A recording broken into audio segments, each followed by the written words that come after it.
Hello everyone, welcome to विश्वास classes. हम लोग नाबार्ड ग्रेड ए 2026 एग्जाम के लिए एग्रीकल्चर एंड रूरल डेवलपमेंट कर रहे हैं। 17 सेशंस इससे पीछे हम लोग कर चुके हैं मल्टीपल पार्ट्स में। ये हम लोगों का सेशन 18 चल रहा है। सेशन 18 के अब तक 4 पार्ट्स हो चुके हैं। यूनिट चल रहे हैं हमारे फॉरेस्ट्री और ये हमारा 5th पार्ट है। कंप्लीट सिलेबस कवरेज कर रहे हैं हम लोग नाबार्ड ग्रेड ए के लिए। ये मेरा टेलीग्राम चैनल है नाबार्ड ग्रेड ए के लिए, ये टेलीग्राम ग्रुप है, इनको आप लोग ज्वाइन कर लीजिए सो दैट आप लोगों को पीडीएफ डिस्कशन और बाकी स्टडी मटेरियल प्रॉपर मैनर में अवेलेबल होता रहे। सिलेबस की बात करें तो ये हम लोगों का सिलेबस है फॉरेस्ट्री का जी नंबर पर।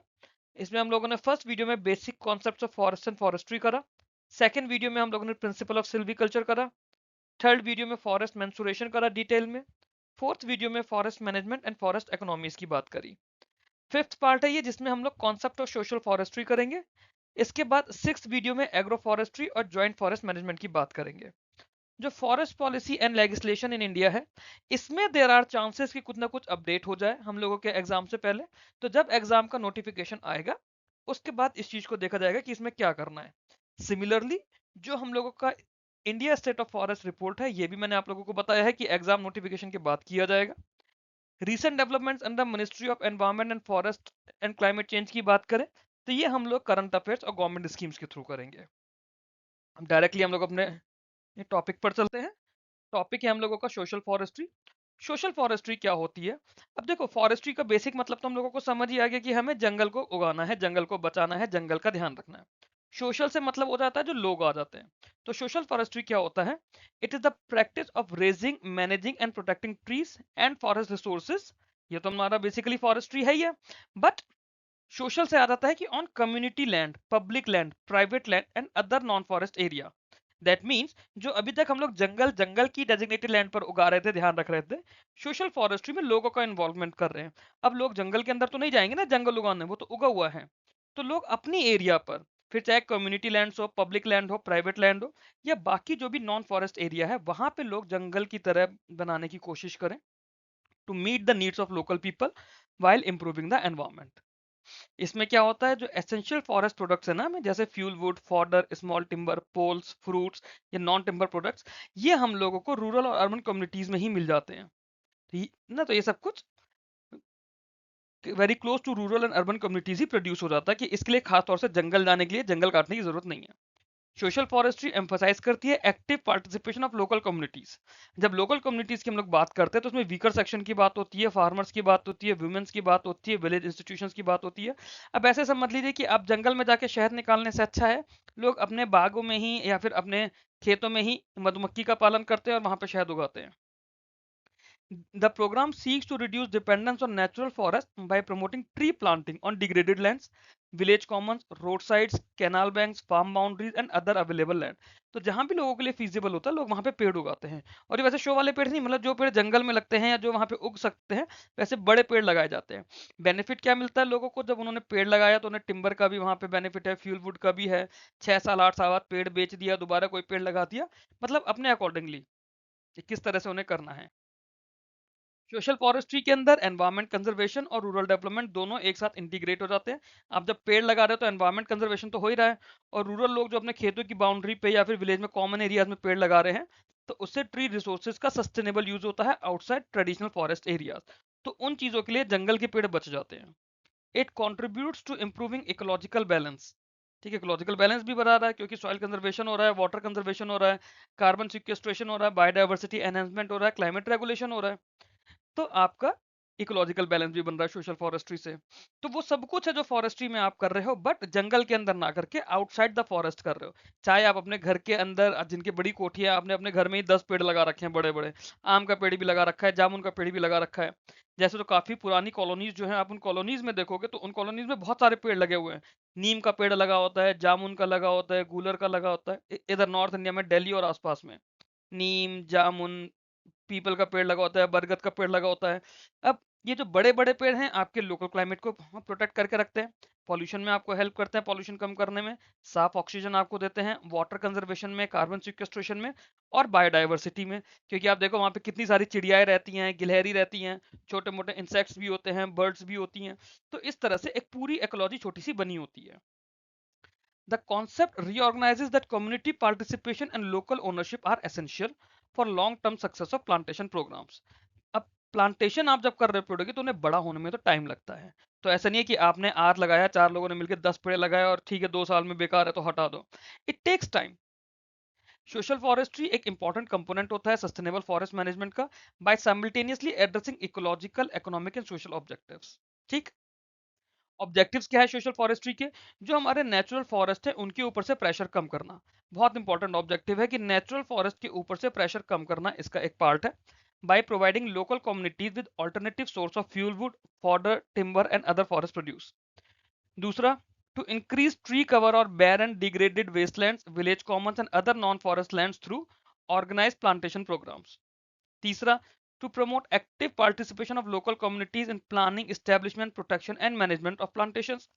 मतलब ये सारे ऑब्जेक्टिव्स है। ये कोई हार्ड एंड फास्ट रूल नहीं कि नहीं आपको ऐसा करना है, लोकल कम्युनिटीज को लेकर आओ। लोकल कम्युनिटीज विलिंगली इसमें पार्टिसिपेट करती हैं। To generate employment opportunities through nursery raising, plantation establishment, maintenance, harvesting and value addition services. Rural households की इनकम को एनहेंस करना। क्यों? क्योंकि अब देखो, जो हमने पीछे भी पढ़ा है ना, जो गांव के लोग हैं जहाँ पे आप अपनी खेती कर रहे हो, वहां पे आपने अगर थोड़े से 20-25 पेड़ और उगा दिए और इस तरह से उगाए कि हर 5 से 6 साल में आपका एक पेड़ मैच्योर हो रहा है, और हर साल के आपके 3 से 4 मैच्योरिटी हो रही है, तो आपको हर 5 से 6 साल में उन तीनों चारों पेड़ों का प्राइस मिल रहा है, उसका जो भी टिम्बर की वैल्यू है वो आपको मिल रही है। से अगर 5 से 7 हज़ार रुपए का भी एक पेड़ जा रहा है तो हर साल आपको 35-40 हज़ार रुपए एक्स्ट्रा मिल रहे हैं। तो ये एक बेनिफिट हो गया ना, आपकी इनकम बढ़ गई। By promoting the production and marketing of timber, poles, fruits, bamboo, non timber forest produce. अब इस ये तो सिर्फ लकड़ी लकड़ी की वैल्यू बताई, उस पेड़ पे फल भी आ रहा है, वो फल भी बेचा जा रहा है, उस पे मधुमक्खी भी अपना छत्ता बना रही है, उसका शहद भी बेचा जा रहा है। तो मल्टीपल तरीके से सोशल फॉरेस्ट्री के ऑब्जेक्टिव्स हैं जो कि रूरल डेवलपमेंट में भी हमें एड करते हैं। रूरल डेवलपमेंट में हेल्प कर रहा है, एम्प्लॉयमेंट अपॉर्चुनिटीज दे रहा है, लोकल कम्युनिटीज का पार्टिसिपेशन बढ़ा रहा है, बैरन डिग्रेडेड वेस्ट लैंड पे ट्री का कवर बढ़ रहा है, और नेचुरल फॉरेस्ट के ऊपर इस सब के थ्रू प्रेशर कम हो रहा है।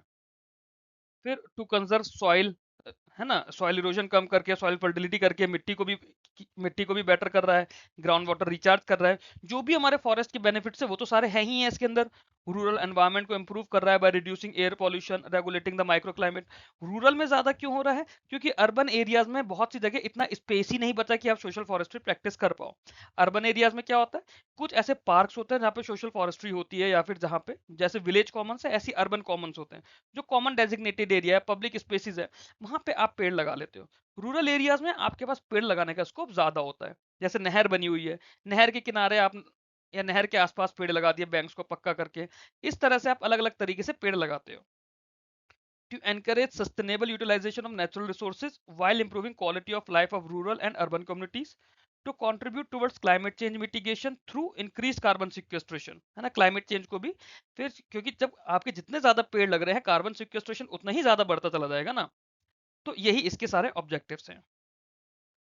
सोशल फॉरेस्ट्री की टाइप्स कितनी होती है? सबसे पहला होता है फार्म फॉरेस्ट्री। फार्म फॉरेस्ट्री क्या होता है?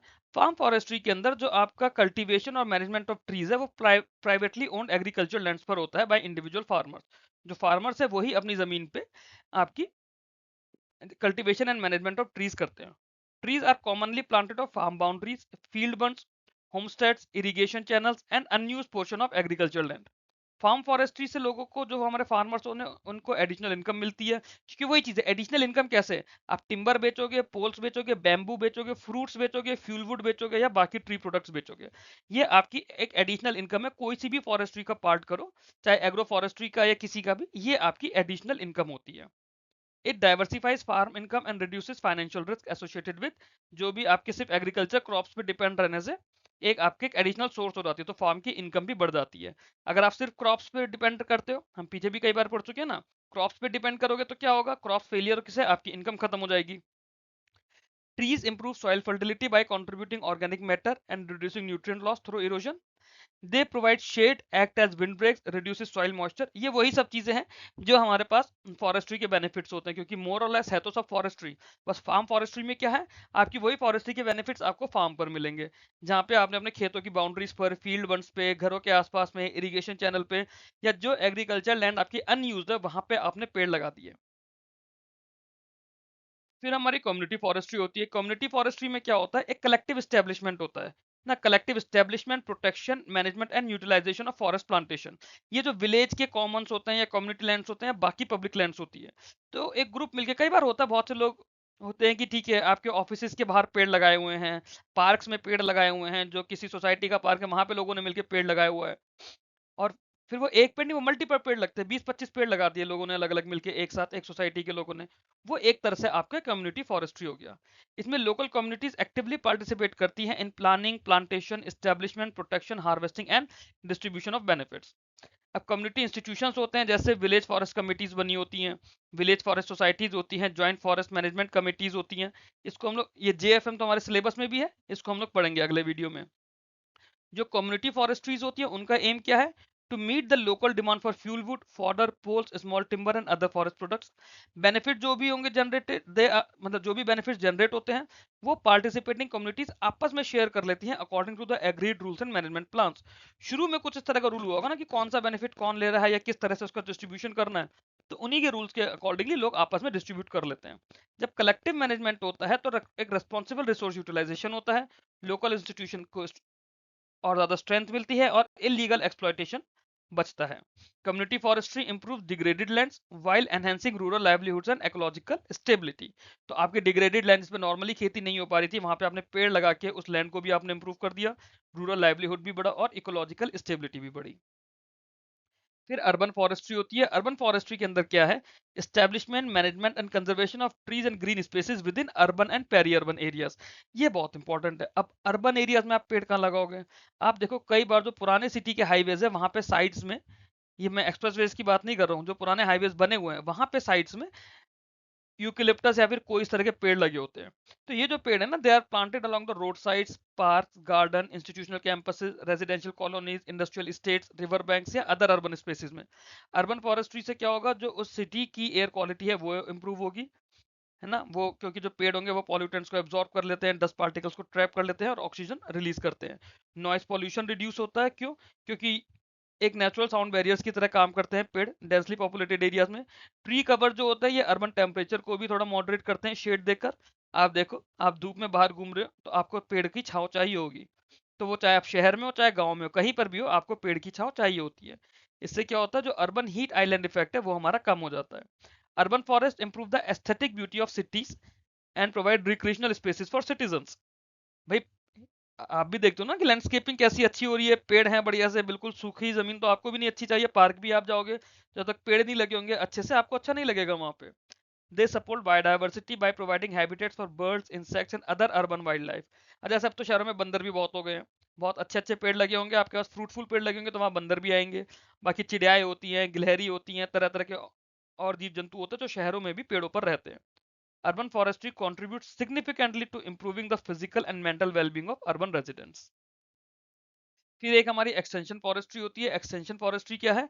एक्सटेंशन फॉरेस्ट्री के अंदर जो पेड़ है ना, जो ट्रेडिशनल फॉरेस्ट एरिया है उसके भी बाहर हम लोग पेड़ लगा रहे हैं ताकि हमारी एनवायरमेंटल क्वालिटी बढ़े और ट्री कवर बढ़े। Plantations are established along highways, railways, canals, river banks, schools, institutions, industrial areas, village roads and wastelands. जहां पे भी जगह मिल रही है वहां पेड़ लगाओ, और जरूरी भी है। हाईवेज के अलोंग पेड़ लग रहे हैं, रेलवे लाइंस के अलोंग लोग पेड़ लगा देते हैं, कैनाल्स हैं, रिवर बैंक्स हैं, वहां भी पेड़ लग जाते हैं। स्कूल्स अपनी बिल्डिंग्स के अंदर पेड़ लगा रहे हैं, अपने ग्राउंड्स वगैरह में। इंस्टीट्यूशंस, कंपनीज जो है वो भी अपने कैंपसेस में कुछ पेड़ लगाते हैं, इंडस्ट्रियल एरियाज में पेड़ लगाए जाते हैं। सो दैट मेन ऑब्जेक्टिव क्या है कि नॉन फॉरेस्ट लैंडस्केप में भी आपको अपना ग्रीन कवर बढ़ाना है, ग्रीन एरिया आपको बढ़ाना है, while providing environmental and economic benefits. Extension forestry में स्ट्रिप प्लांटेशन होता है, शेल्टर बेल्ट होती है, विंड ब्रेक्स होते हैं, रोड साइड प्लांटेशन होते हैं और एम्यूनिटी प्लांटेशन होते हैं। शेल्टर बेल्ट और विंड ब्रेक जो होते हैं विंड की वेलोसिटी को रिड्यूस करते हैं, तो जो हमारे बाकी एग्रीकल्चर क्रॉप्स है वो भी इससे प्रोटेक्ट होते हैं, सॉइल इरोजन भी हमारा कम होता है। एक्सटेंशन फॉरेस्ट्री फर्दर, क्योंकि अर्बन एरियाज में और हाईवेज वगैरह के अलॉन्ग होता है, ये पॉल्यूशन कंट्रोल में कंट्रीब्यूट करता है, कार्बन सिक्वेस्ट्रेशन बढ़ाता है, बायोडाइवर्सिटी एनहेंसमेंट करता है, लैंडस्केप को इंप्रूव करता है। It plays an important role in increasing tree cover where establishment of conventional forest is not possible.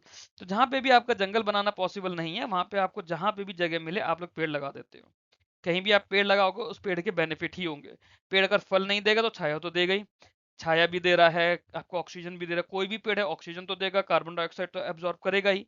तो पेड़ लगाना हर जगह जहां पे भी आपके लिए पॉसिबल हो आप खुद भी लगाइए, लगाना भी चाहिए। बड़ा पेड़ नहीं लगा पा रहे, फ्लैट में रह रहे हो, तो बालकनी में गमले लगाओ, but do something like this. Benefits क्या है सोशल फॉरेस्ट्री के? सबसे पहला तो सोशल बेनिफिट ही है। सोशल फॉरेस्ट्री से सोशल बेनिफिट क्या मिलता है कि जो लोकल कम्युनिटीज होती है उन्हें एसेंशियल प्रोडक्ट्स मिलते हैं, जैसे फ्यूल वुड हुआ, फॉडर, पोल्स, बैम्बू या स्मॉल टिम्बर उनके सेटलमेंट के आसपास ही। लोकल अवेलेबिलिटी बढ़ जाती है फॉरेस्ट प्रोड्यूसर्स की, तो जिससे जो नेचुरल फॉरेस्ट है उनके ऊपर डिपेंडेंस कम होने लगती है, और जो फ्यूल वुड या फॉडर के लिए लोग जंगल में जा रहे हैं वो उनका टाइम कम हो जाता है, जंगल में जाके धक्का नहीं खाना पड़ता। कम्युनिटी पार्टिसिपेशन से क्या होता है, जो लोकल इंस्टीट्यूशन है वो स्ट्रेंथन होते हैं, और एक कलेक्टिव रिस्पॉन्सिबिलिटी बनती है नेचुरल रिसोर्स के मैनेजमेंट की।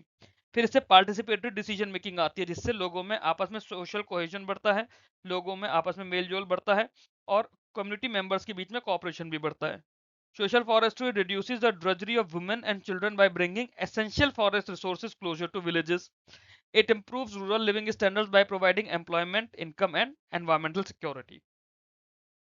फिर इकोनॉमिक बेनिफिट्स तो यही है कि आपने जब भी कोई फॉरेस्ट लगाया, चाहे बड़ा जंगल हो, सोशल जंगल हो, कोई सा भी जंगल है, आपकी एम्प्लॉयमेंट अपॉर्चुनिटीज तो बढ़ रही है, क्योंकि चाहे आप नर्सरी रेजिंग कर रहे हो, जहाँ जहाँ पे वो प्लांट्स मिल रहे हैं जिन्हें आप जंगल में लगा रहे हो, या अपनी सोशल फॉरेस्ट्री में यूज कर रहे हो, आप प्लांटेशन का स्टैब्लिशमेंट कर रहे हो, मेंटेनेंस कर रहे हो, हार्वेस्ट कर रहे हो, प्रोसेस कर रहे हो, मार्केट कर रहे हो, तो इकोनॉमिक बेनिफिट्स भी बहुत सारे हो गए। आप टिम्बर बनाकर बेच रहे हो, पोल्स बेचते हो, उसके बैम्बू बेचते हो, फ्रूट्स बेच रहे हो, मेडिसिनल प्लांट्स बेच रहे हो सोशल फॉरेस्ट्री के थ्रू। तो ये सब कुछ एक सप्लीमेंट्री, एक एडिशनल इनकम होती है रूरल हाउस होल्ड्स के लिए। फिर जो कम्युनिटी मैनेज प्लांटेशन होती हैं वो लाइवलीहुड सिक्योरिटी को भी कंट्रीब्यूट कर रही हैं, स्पेशली जो लैंडलेस लेबर्स हैं या फिर मार्जिनल फार्मर्स हैं। Farm forestry, it further reduces expenditure on purchasing fuel wood, timber and fencing material. Value addition and processing होता है फॉरेस्ट प्रोड्यूस का, तो उससे हमारी प्रॉफिटेबिलिटी बढ़ती है और रूरल इकोनॉमिक्स स्ट्रेंथन होती है। सोशल फॉरेस्ट्री भी हमारे सस्टेनेबल रूरल डेवलपमेंट को सपोर्ट करती है, क्योंकि लॉन्ग टर्म इकोनॉमिक बेनिफिट्स भी इसमें जनरेट हो रहे हैं। फिर हमारे एनवायरमेंटल बेनिफिट्स की बात आती है। एनवायरमेंटल बेनिफिट्स की बात करें तो सॉइल इरोजन रिड्यूस हो रहा है हमारा, क्योंकि वेजिटेशन कवर बढ़ रहा है, रूट बाइंडिंग बढ़ रही है। ट्रीज जो है ना वो हमारी सॉइल फर्टिलिटी बढ़ा रहे हैं, क्योंकि वो ऑर्गेनिक मैटर उसमें ऐड करते हैं, न्यूट्रिएंट साइक्लिंग इंप्रूव करते हैं। प्लांटेशन प्रोग्राम से हमारा ग्राउंड वाटर रिचार्ज होता है, लोकल वाटर अवेलेबिलिटी बढ़ती है। इंक्रीज टी कवर होगा तो माइक्रो क्लाइमेट रिड्यूस होता है, टेम्परेचर एक्सट्रीम्स हमारे कम होने लगते हैं, और ह्यूमिडिटी भी बढ़ती है या फिर इंप्रूव होती है। सोशल फॉरेस्ट्री हमारी फर्दर कार्बन डाइऑक्साइड को एब्जॉर्ब करती है, डस्ट और हार्मफुल पॉल्यूटेंट्स को एब्जॉर्ब करती है, तो हमारी एयर भी साफ हो रही है, जो एयर क्वालिटी है वो हमारी अच्छी होती जा रही है। ट्री प्लांटेशन से बायोडाइवर्सिटी हमारी एनहेंस होती है, बर्ड्स, इंसेक्ट्स या बाकी जो अर्बन रूरल वाइल्ड लाइफ है वहां पे उन्हें हैबिटेट्स मिलते हैं। इंक्रीज वेजिटेशन से हमारा कार्बन सिक्वेस्ट्रेशन बढ़ेगा, क्लाइमेट चेंज को हम लोग मिटिगेट कर पाएंगे, और जो डिग्रेडेड लैंड से उनकी इकोलॉजिकल स्टेबिलिटी बढ़ती है, एनवायरमेंटल सस्टेनेबिलिटी बढ़ती है। ये हमारे एनवायरमेंटल बेनिफिट्स होगा सोशल फॉरेस्ट्री के। अब इंडिया में एक सोशल फॉरेस्ट्री प्रोग्राम है हमारा, national social forestry program, NSFP. NSFP को 1980 के दशक में लेकर आया गया था, to promote tree planting outside traditional forest area and meet the growing demand for forest products. इस प्रोग्राम का जो फोकस था उसमें क्या था, जो डिग्रेडेड लैंड्स है वहां पे हमें पेड़ लगाने हैं, रूरल फ्यूल वुड हमें बढ़ाना है, रूरल फ्यूल वुड सप्लाईज है, and promoting community participation in plantation activities. It encourage afforestation on village Commons, जो विलेज के कॉमन लैंड्स है, वेस्ट लैंड्स है, कैनाल बैंक्स है, रोड साइड्स है, या फिर बाकी पब्लिक लैंड पे हमें एफोरेस्टेशन करना था under NSFP. Financial and technical assistance government of India के थ्रू मिल रहा था, और इसमें इंटरनेशनल एजेंसीज का भी सपोर्ट था, जैसे वर्ल्ड बैंक से इसमें सपोर्ट था। The program contributed significantly to increasing tree cover, rural employment and environmental conservation. National social forestry की अगर बात करें तो एक नेशन वाइड इनिशिएटिव था गवर्नमेंट ऑफ इंडिया का, जिसका एम था कि जो भी ट्रेडिशनल फॉरेस्ट एरिया है उनके बाहर हमें पेड़ लगाने हैं, और लोकल कम्युनिटीज का एक्टिव पार्टिसिपेशन रहेगा। प्रोग्राम ने जो भी हमारी ग्रोइंग डिमांड थी उस समय फॉडर की, फ्यूल वुड की, स्मॉल टिम्बर की या बाकी फॉरेस्ट प्रोड्यूस की, वो उस डिमांड को मीट करना था, बट नेचुरल फॉरेस्ट पे, जो नेचुरल फॉरेस्ट है वहां पे वो प्रेशर नहीं जाना था, तो उस प्रेशर को बाहर लेकर आए। उस प्रेशर के लिए जो भी मतलब वो पेड़ चाहिए थे वो सारे जंगल में न जाके लोगों को उनके आसपास ही अवेलेबल करा दिए गए through social forestry. Major objective क्या था कि हमारा ट्री कवर बढ़ाया जाएगा नॉन फॉरेस्ट लैंड्स पे, fuel wood, fodder, small timber जो है रूरल कम्युनिटीज को वो नेचुरल फॉरेस्ट के बाहर ही सब कुछ मिल जाएगा, तो नेचुरल फॉरेस्ट पे डिपेंडेंस कम हो जाएगी। फिर इसमें एम्प्लॉयमेंट जनरेट करना था, और इनकम आनी थी through afforestation activities, soil conserve करना था, वाटर रिसोर्सेज को इंप्रूव करना था, और एनवायरमेंटल क्वालिटी को बेटर करना था। अब इसमें मल्टीपल कंपोनेंट्स थे, टोटल 4 कंपोनेंट्स थे। The program comprises 4 major components. एक था इसमें फार्म फॉरेस्ट्री। फार्म फॉरेस्ट्री ने क्या करा, it promoted tree planting on private agriculture land by farmers. दूसरा हुआ कम्युनिटी फॉरेस्ट्री। कम्युनिटी फॉरेस्ट्री के अंदर क्या हुआ, जो विलेजेस की कॉमन लैंड्स थी वहां पे प्लांटेशंस की गई for the benefits of the local community. फिर एक्सटेंशन फॉरेस्ट्री। एक्सटेंशन फॉरेस्ट्री के अंदर क्या था, एक्सटेंशन फॉरेस्ट्री में प्लांटेशंस को विलेज के कॉमन लैंड्स वगैरह पे एडिशनली रेज किया गया। सॉरी, एक्सटेंशन फॉरेस्ट्री के अंदर क्या हुआ, जो रोड साइड, कैनाल बैंक्स और रेलवे लाइंस थे, एजुकेशनल इंस्टीट्यूशन या पब्लिक प्लेसेस थे, वेस्टलैंड्स थी, वहां पे फॉरेस्ट्री को आगे और एक्सटेंड किया गया। फिर आया एग्रो फॉरेस्ट्री। एग्रो फॉरेस्ट्री में क्या हुआ, क्रॉप्स और लाइव स्टॉक के साथ में फॉरेस्ट को इंक्लूड किया गया ताकि प्रोडक्टिविटी, सस्टेनेबिलिटी और इकोलॉजिकल स्टेबिलिटी मेंटेन रहे। इंपॉर्टेंस क्या है इसकी, जो एनएसएफपी प्रोग्राम है इसका एक वाइटल रोल इसने प्ले करा है इन increasing tree cover outside forest areas and reducing pressure on natural forest. Natural forest पे प्रेशर कम किया गया है और आउटसाइड फॉरेस्ट एरिया जो ट्री कवर था वो बढ़ाया गया। तो इससे एक sustainable supply of fuel wood मिला, फॉडर मिला, स्मॉल टिम्बर मिला रूरल पॉपुलेशंस के लिए, जिसने सॉइल वाटर रिसोर्सेज को कंजर्व करके रखा, एनवायरमेंटल क्वालिटी को इंप्रूव करा, एम्प्लॉयमेंट और लाइवलीहुड अपॉर्चुनिटीज भी जनरेट हुई और लोगों का आपस में पार्टिसिपेशन बढ़ा। एंड फर्दर जो क्लाइमेट चेंज था उसके अगेंस्ट मिटिगेशन स्टेप्स लिए थ्रू कार्बन सिक्वेस्ट्रेशन। बट इस सब के साथ साथ इसमें कुछ लिमिटेशन भी रही हैं। लिमिटेशन क्या रही है कि जो सूटेबल लैंड है प्लांटेशन के लिए वो बहुत कम है, स्पेशली आज की प्रेजेंट डे में आप अर्बन कंडीशंस को देखो तो आपके पास जगह ऑलमोस्ट ना के बराबर हो जाती है। इनएडुकेट मेंटेनेंस और प्रोटेक्शन रहा प्लांटेशन का कि आपने पेड़ तो लगा दिए, सिर्फ वो पौधा उसकी पौध लगाने से तो वो नहीं होगा ना। जब तक वो पेड़ बड़ा नहीं हो जाएगा वो खुद को सस्टेन नहीं कर पाएगा। तो इनिशियली आपने जो भी पौधे लगाए, जो भी पेड़ लगाए, उनका ध्यान भी बहुत रखने की जरूरत है। लोगों में अवेयरनेस लोगों में अवेयरनेस के इश्यूज थे, लो पब्लिक अवेयरनेस थी, पार्टिसिपेशन नहीं था काफी सारे रीजन में लोगों का। फिर बाकी डैमेज हुआ जैसे ग्रेजिंग्स के थ्रू, पेस्ट के थ्रू, फायर्स के थ्रू, इलीगल फेलिंग के थ्रू, फाइनेंशियल और इंस्टीट्यूशनल कंस्ट्रेंट्स भी थे इसके अंदर, और excessive use of fast growing exotic species कुछ जगह लगाई, तो उससे इकोलॉजिकल डाइवर्सिटी रिड्यूस हो गई ना। कुछ पेड़ ऐसे होते हैं जो लोग शो के लिए ज्यादा लगाते हैं बट उसका उतना बड़ा इकोनॉमिक बेनिफिट या इकोलॉजिकल बेनिफिट नहीं है। हाँ, इतना बेनिफिट जरूर है कि वो कार्बन सिक्वेस्ट्रेशन करेगा, बट जो क्वांटिटी ऑफ बेनिफिट आ रहा है वो बहुत कम हो जाता है उसके अंदर। तो वो हमारी कुछ फास्ट ग्रोइंग एक्सोटिक स्पीशीज में था, जिससे कि इकोलॉजिकल डाइवर्सिटी रिड्यूस हो गई, जितनी हो सकती थी उतनी नहीं हुई। अब इसमें कम्युनिटीज का क्या रोल होता है सोशल फॉरेस्ट्री में, ये आप लोगों के लिए एक छोटे से डिस्क्रिप्टिव आंसर की तरह है। Explain the role of communities in social forestry. तो जो लोकल कम्युनिटीज होती है ना, they are the foundation of social forestry. क्यों? Because the programme is design to meet their needs while ensuring sustainable management of natural resources। Active community participation रहता है तो उसके अंदर सक्सेस आती है ना, सक्सेस के चांसेस बढ़ जाते हैं और लॉन्ग टर्म सस्टेनेबिलिटी भी रहती है। अब इसमें हमारे पास कुछ पॉइंट्स है जो हमें पढ़ने हैं, जैसे जो कम्युनिटीज होती हैं दे participate in planning, raising, protecting and managing plantation. फिर चाहे वो विलेज कॉमन लैंड्स पर हो या फिर दूसरे पब्लिक एरियाज में हो, तो कम्युनिटी का पार्टिसिपेशन जरूरी है।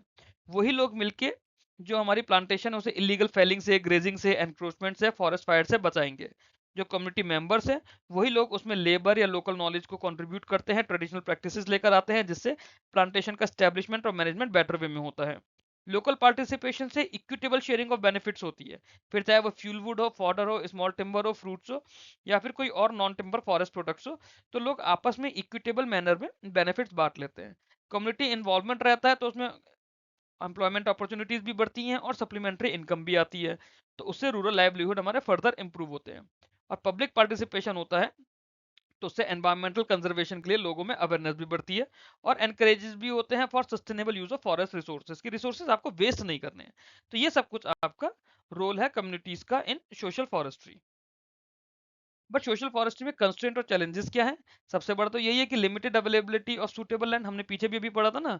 लिमिटेड अवेलेबिलिटी है सूटेबल लैंड की प्लांटेशन के लिए, स्पेशली जब हम डेंसली पॉपुलेटेड रूरल एरियाज की बात करते हैं, फिर चाहे वो वहां के हो, इवन अर्बन के लिए भी यही चीज है। पुअर मेंटेनेंस और इनएडुकेट प्रोटेक्शन होगा प्लांटेशंस का आफ्टर एस्टेब्लिशमेंट, तो उससे सर्वाइवल रेट्स बहुत कम होते हैं। लो पब्लिक अवेयरनेस है, वीक कम्युनिटी पार्टिसिपेशन है, लैक ऑफ ओनरशिप है काफी सारे रीजन्स में। जो डैमेज होता है फ्री ग्रेजिंग से, फॉरेस्ट फायर से, पेस्ट डिजीज या इलीगल कटिंग ऑफ ट्रीज से, वो भी एक बहुत बड़ा कंस्ट्रेंट और चैलेंज है। फिर फाइनेंशियल कंस्ट्रेंट से, टेक्निकल सपोर्ट नहीं होता और कई बार क्वालिटी प्लांटिंग मटेरियल नहीं मिलता, उसकी भी शॉर्टेज रहती है। और जो हमारे फास्ट ग्रोइंग एक्सोटिक स्पीशीज के लिए प्रेफरेंस है कुछ प्रोजेक्ट्स के अंदर, उससे इकोलॉजिकल इम्बैलेंस होता है और बायोडाइवर्सिटी रिड्यूस होती है। सोशल फॉरेस्ट्री को हम स्ट्रेंथ कैसे कर सकते हैं, ये भी आपका एक छोटा सा डिस्क्रिप्टिव आंसर की तरह लिखने की कोशिश करी है मैंने। Explain some measures to strengthen the social forestry. तो सोशल फॉरेस्ट्री स्ट्रेंथन करने के लिए कोऑर्डिनेटेड एफर्ट्स की जरूरत है with involving the government agencies, local communities या बाकी स्टेक होल्डर्स, सो दैट एक सस्टेनेबल प्लांटेशन डेवलपमेंट और मैनेजमेंट हो पाए। इसमें कम्युनिटी पार्टिसिपेशन बढ़ाने की जरूरत है in planning, implementation, protection and benefit sharing, ताकि लोकल ओनरशिप बढ़े।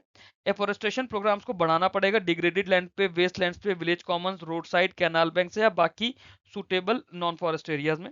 फाइनेंशियल असिस्टेंस प्रोवाइड करना पड़ेगा, क्वालिटी प्लांटिंग मटेरियल प्रोवाइड करना पड़ेगा, टेक्निकल गाइडेंस और कैपेसिटी बिल्डिंग प्रोग्राम्स की जरूरत होगी for farmers and local communities. Then promote the planting of indigenous and multipurpose tree species. Indigenous और मल्टीपर्पज ट्री स्पीशीज को प्लांटेशन करना पड़ेगा जो कि इकोलॉजिकली सूटेबल होंगे और इकोनॉमिकली बेनिफिशियल भी होंगे। Strengthen protection measures against grazing, forest fires, illegal felling, pest and diseases through community based management. तो हमें इन चीजों के अगेंस्ट में प्रोटेक्शन भी इंप्रूव करना पड़ेगा। Improve awareness, monitoring, policy support and institutional coordination. चारों ही चीजें हमें इंप्रूव करनी है, लोगों में अवेयरनेस भी, प्रोजेक्ट्स की मॉनिटरिंग भी, पॉलिसी सपोर्ट भी और इंस्टीट्यूशन का कोऑर्डिनेशन भी, to ensure the long term success and sustainability of social forestry programs. ठीक, आगे चलते हैं। Social forestry and sustainable development. Social forestry और सस्टेनेबल डेवलपमेंट की बात करें तो contribution to sustainable development goal, social forestry का क्या कंट्रीब्यूशन रहा सस्टेनेबल डेवलपमेंट गोल्स का। सोशल फॉरेस्ट्री डायरेक्टली एसडीजी 13 जो कि क्लाइमेट एक्शन है उसके ऊपर कंट्रीब्यूट करता है by increasing carbon sequestration and strengthening climate resilience. ठीक है, सोशल फॉरेस्ट्री से हमारा डायरेक्टली सस्टेनेबल डेवलपमेंट गोल 13 जो है क्लाइमेट एक्शन उसको कंट्रीब्यूट करता है। क्यों? क्योंकि क्लाइमेट सिक्वेस्ट्रेशन बढ़ाता है और क्लाइमेट रेजिलियंस को स्ट्रेंथन करता है।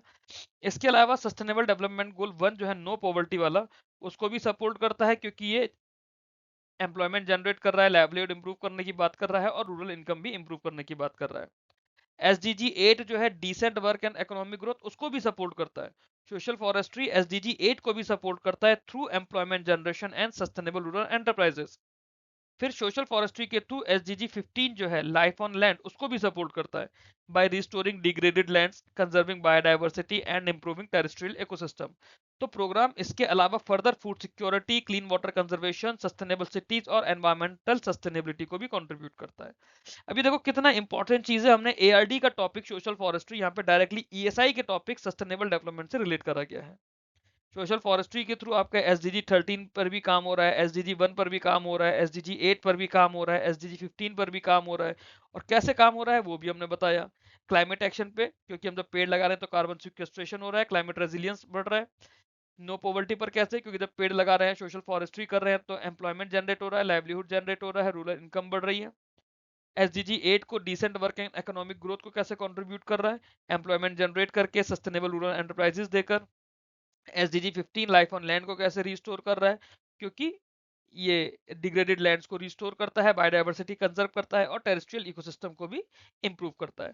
और फर्दर इन सब के अलावा भी food security, clean water conservation, sustainable cities, environmental sustainability, ये सब कुछ हर जगह सोशल डेवलपमेंट के, सोशल फॉरेस्ट्री के थ्रू कंट्रीब्यूशन हो रहा है। फिर आता है long term ecological sustainability. Long term ecological sustainability भी हो रही है कैसे? क्योंकि सोशल फॉरेस्ट्री में जो ट्री कवर है ना, आउटसाइड ट्रेडिशनल फॉरेस्ट, वही चीज तो कर रहे हैं हम लोग। ट्रेडिशनल फॉरेस्ट के बाहर हम लोग ट्री कवर बढ़ा रहे हैं। जब ट्री कवर बढ़ेगा तो हमारी इकोलॉजिकल रेजिलियंस भी बढ़ेगी और एनवायरमेंटल क्वालिटी भी इंप्रूव होगी, होएगा ना। फिर प्लांटेशन प्रोग्राम्स लगाते हैं ताकि जो हमारी डिग्रेडेड लैंड है उसे रिस्टोर किया जा सके, वेस्ट लैंड को रिक्लेम कर पाए और स्प्रेड ऑफ डेजर्टिफिकेशन, है ना, कि जो डेजर्टिफिकेशन हो रहा है जमीनों का वो ना हो। सस्टेनेबल मैनेजमेंट प्रैक्टिसेस से हमारी सॉइल फर्टिलिटी होती है, सॉइल फर्टिलिटी हमारी मेंटेन चल रही है, वाटर रिसोर्सेज को हम लोग कंजर्व कर पा रहे हैं, बायोडाइवर्सिटी को हम लोग फर्दर और एनहेंस कर पाते हैं। इंक्रीज वेजिटेशन होता है तो उससे हमारा कार्बन सिक्वेस्ट्रेशन इंप्रूव होता है और क्लाइमेट चेंज को हम लोग मिटिगेट कर पाते हैं। कम्युनिटी पार्टिसिपेशन बढ़ता है तो उससे क्या होता है, हमें कॉन्टिन्यूस प्रोटेक्शन मिलता है, सस्टेनेबल यूटिलाइजेशन रहता है प्लांटेशन रिसोर्सेज का। लॉन्ग टर्म इकोलॉजिकल सस्टेनेबिलिटी के अंदर क्या होता है, इट एंश्योर्स कि जो भी फ्यूचर जनरेशन है they continue to receive economic, social and environmental benefits from the tree resources. But ये कब?